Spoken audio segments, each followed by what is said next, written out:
Chess is one of the best games, and you should learn it. You should learn it intimately. I learned it at a very young age. In fact, I was pretty good at it when I was like 8 or 9. I had left it behind for other stuff, but the thing that it taught me was to put myself in the shoes of my opponent, to imagine the world from his point of view. So you're you, and you have this friend. Let's call her Nancy. Nancy is this friend your age, a friend from college or something like that, right? And she is, well, let's be frank, she's fat. She's a porker. And, the face department, she's kind of ugly. Yeah? But Nancy, I mean, you've been like bros, pals, since forever. Since, first week of freshman year or whatever the fuck, right? And you're like peas and carrots, and you talk about all kinds of stuff, right? And you're best buds, and you've always thought of her as your best bud. Huh? And she's like this best bud who does all kinds of stuff for you, She listens to you when you've got problems with your boss.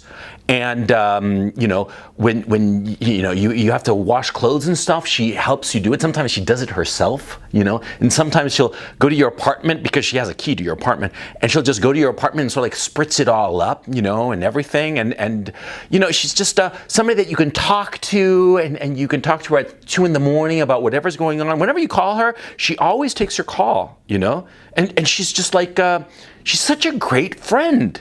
Yeah, and then one day, Nancy here, she calls you up and she says that she's going to go and pick you up because she's got this friend called Kim.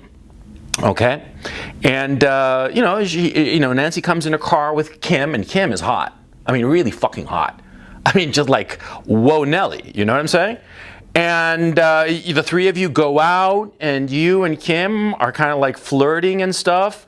And then, a couple of days pass, and Nancy calls you, but you're kind of busy because you got work and you've got stuff to do. And you've also got Kim, You've been like sort of like calling her up and texting her, and you go on a couple of dates and you bang her, and, things are going well. Things are going real well with Kimmy, right? And Nancy gets wind of this. And all of a sudden, she's pissed off. She goes to your house, and she yells at you, and she says that you're such a bad person, and that she never wants to have anything to do with you ever again. And you're like, what the fuck, man? I mean, we're friends, we're bros, we're pals, And I met this Kim girl, and she's hot, and so what the fuck is the problem? I mean, Nancy, you and I, we're just friends, aren't we? So you see the situation, right? There's this channel I follow, a very small one, but I think it'll grow, and I'm looking forward to watching it grow, called Wheat Waffles. Wheat Waffles, plural or singular? I forgot. It doesn't matter. And I'll leave a description in the link below. Now, Wheat Waffle put out a video a while ago, and in it he talks about the most uncomfortable situation, the most depressing situation that had ever happened to him, something that had totally black-pilled him, right? Because Wheat Waffle, he's this young guy. I don't know how old he is, but from his voice, I mean, if you told me that he's like 19 or 23 or somewhere in that age range, I wouldn't be a bit surprised. And his mentality is very much of that age. It's dark, nihilistic, I mean, totally fucking black-pilled. The kid is just black-pilled as fuck, yeah? And he told a story that was basically the story I just told you. He'd been, being friends with some girl, and she made it really fucking clear that they were just friends, yeah? And, Wheat Waffles all of a sudden introduced her to some friend of his who was a good-looking guy.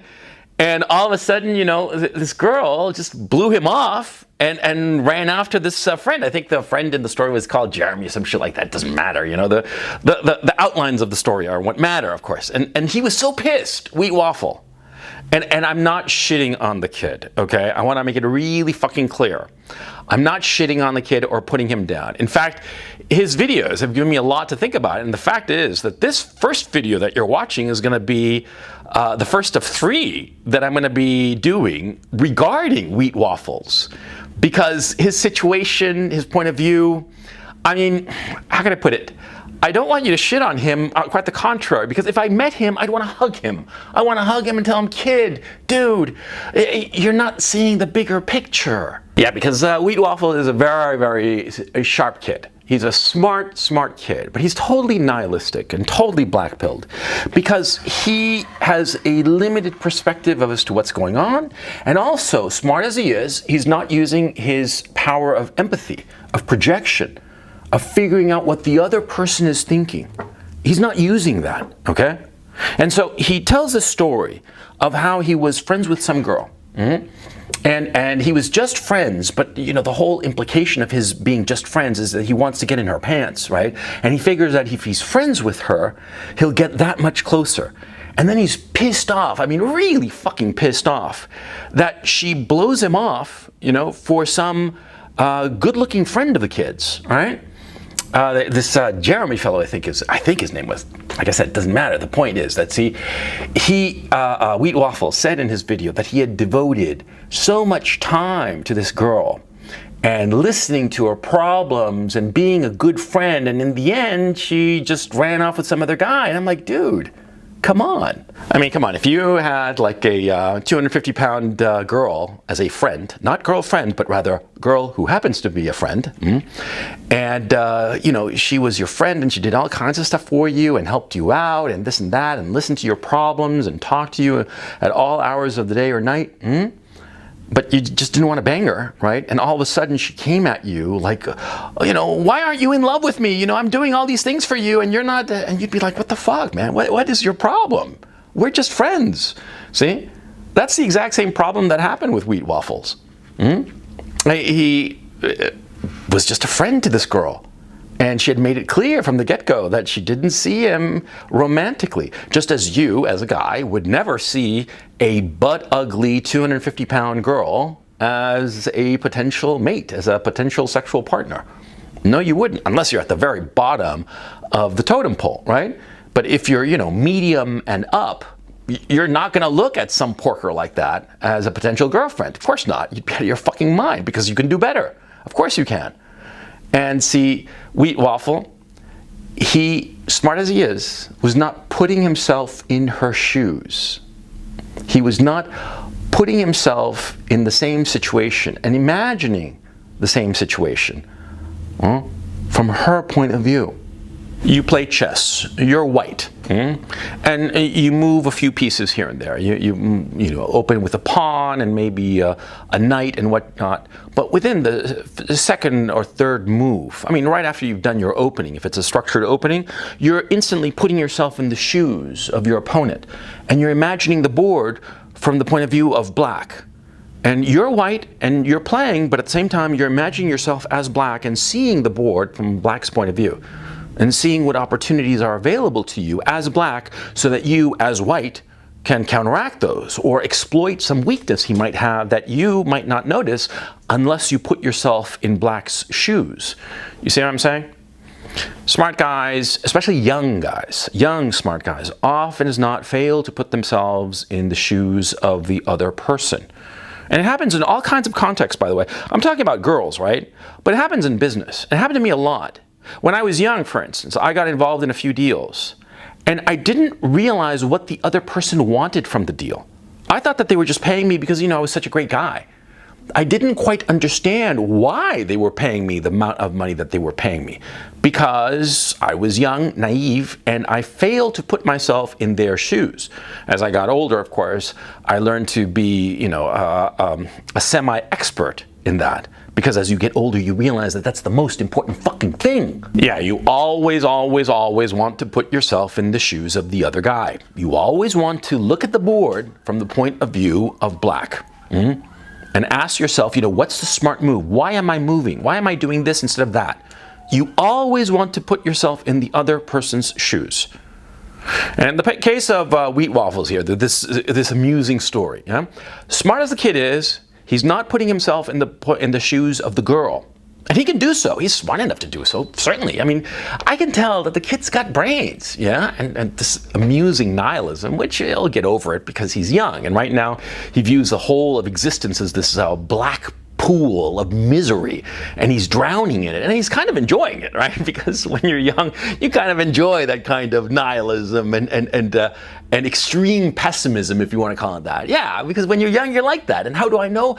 Because I was young too. And I was like that. Every fucking smart kid, when they're young, is like that. They go through a phase of being these black-pilled nihilists and just like being miserable about the world, instead of projecting their imagination into the shoes of the other people and trying to see the world from their point of view so that they can get an advantage and achieve the things that they want. Wheat Waffle here in this story about being friends with this girl and getting absolutely nowhere. Yeah, he wasn't putting himself in her shoes. If he had done the simple experiment, the simple thought experiment rather, of imagining that he's a hot guy and he has a friend who's like this ugly porker, then he'd understand the situation immediately and realize how foolish his expectations really were, because they were. Because he was setting himself up for failure. He was trying to be friends with the girl in order to get in her pants. And the funny thing is that you listen to the video, right? And he's kind of like, he keeps insisting that he's just friends with her, but at the same time, it's so obvious that he has this expectation that he's gonna bang her, that eventually, with all the sacrifice and work, she'll be like, oh yes, you're the one that I want. And she'll just unzip her fly, pull down her pants and open her legs and, come and fuck me, big boy who's been my great friend for all these months.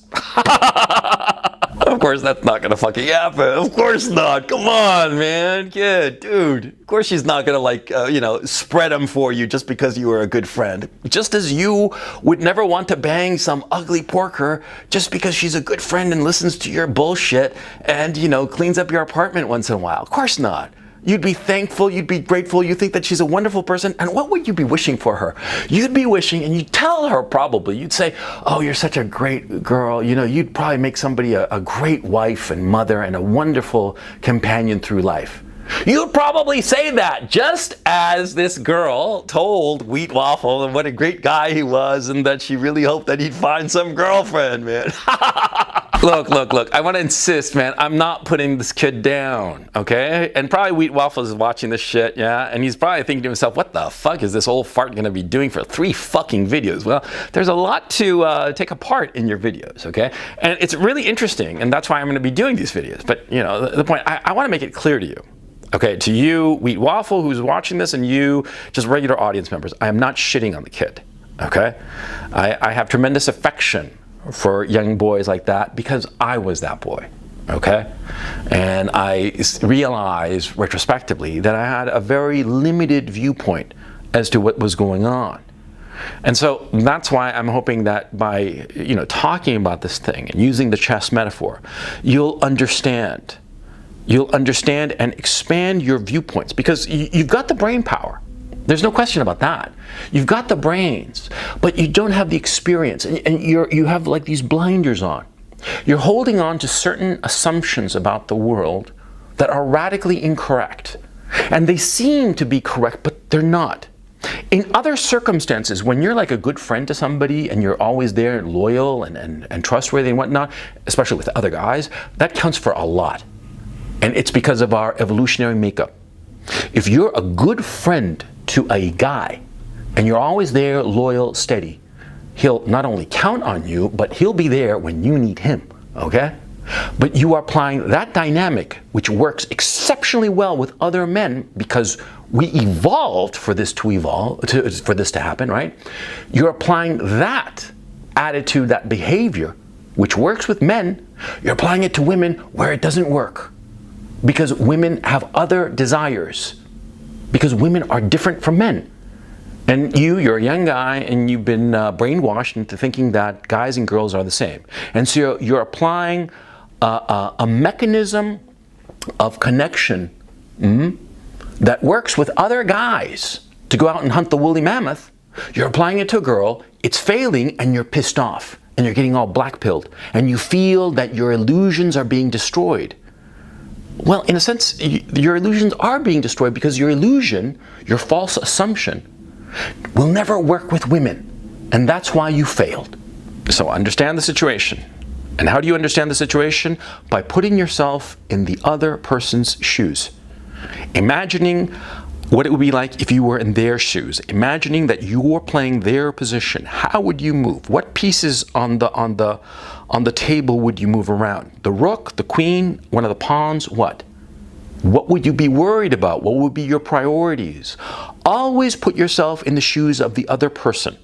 In our contemporary culture, there is a lot of emphasis on not doing this. All this crap about, lived experience and whatnot, and that you can't talk about something unless you've actually lived it, that's so much bullshit, okay? Because it's number one, it's not true. And number two, by following this guidance, you refrain from trying to empathize and put yourself in the shoes of somebody else. And by doing so, you fail to understand a more complete reality. Because remember, objective truth is objective. Truth is objective, but points of view on that truth are not merely relative, but they're rather limited. Because you as a human being are a limited individual, and you only have a single point of view. But if you imagine yourself in the shoes of somebody else, and assume their point of view, and imagine the world from their point of view, you'll have a greater appreciation as to the truth, and you'll understand reality better. And ultimately, that's what you want. Thank you so much for watching. I hope you enjoyed this video, and if you did, please check out my Patreon. Link is in the description below. I put out an extra video every Wednesday, and I also put out a Sunday show called the Weekly Webinar, where it's a 2 to 3 hour presentation, and I take questions and answers, and it's a hell of a lot of fun. So please check it out. Link is in the description below, as I said, and yeah, that's it. Thanks so much, and I will catch you next time.